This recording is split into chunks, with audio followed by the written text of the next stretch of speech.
Welcome to the Centrica Business Solutions training videos.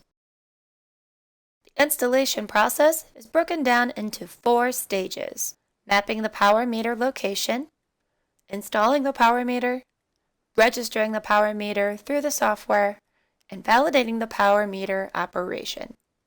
This video will show how to conduct step 2, physically installing a PAN-42 power meter. Before we begin, it is important that the correct safety precautions are known and put into action prior to installation.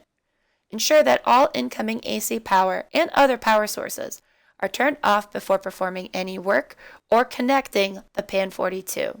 Ensure that the external current transformers are shorted by using the recommended shorting switches before disconnecting PAN-42 from its current inputs.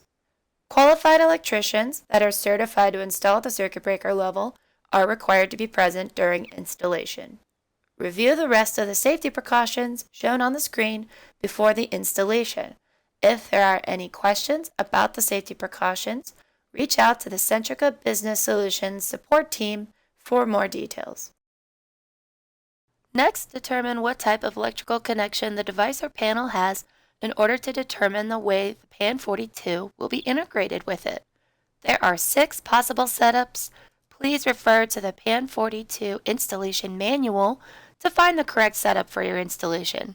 The one that will be shown in this video will be the 3-phase 4-wire Y setup. The PAN-42 kit comes with a DIN rail, 3-phase fuse holder, 3-phase miniature circuit breaker or MCB. The wiring will need to be supplied by the on-site electrician.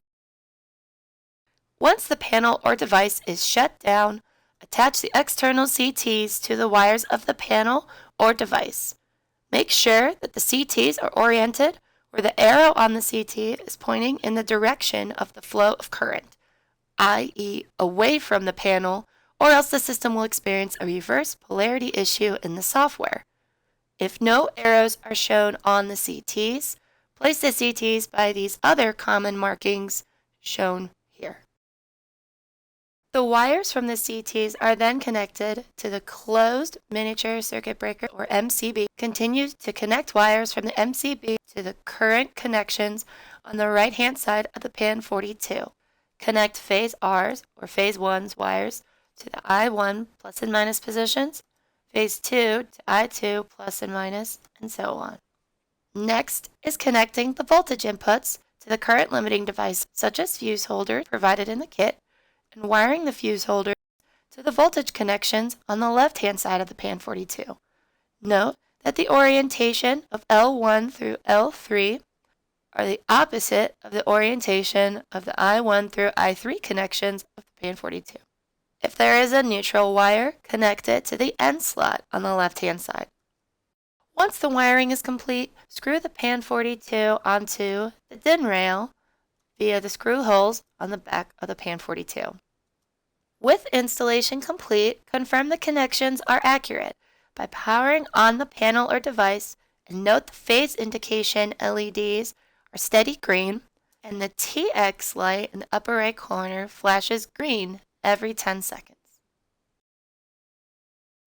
Once the power meter is physically installed, you are ready to proceed to step 3 and 4 of the installation: registering and validating the power meter.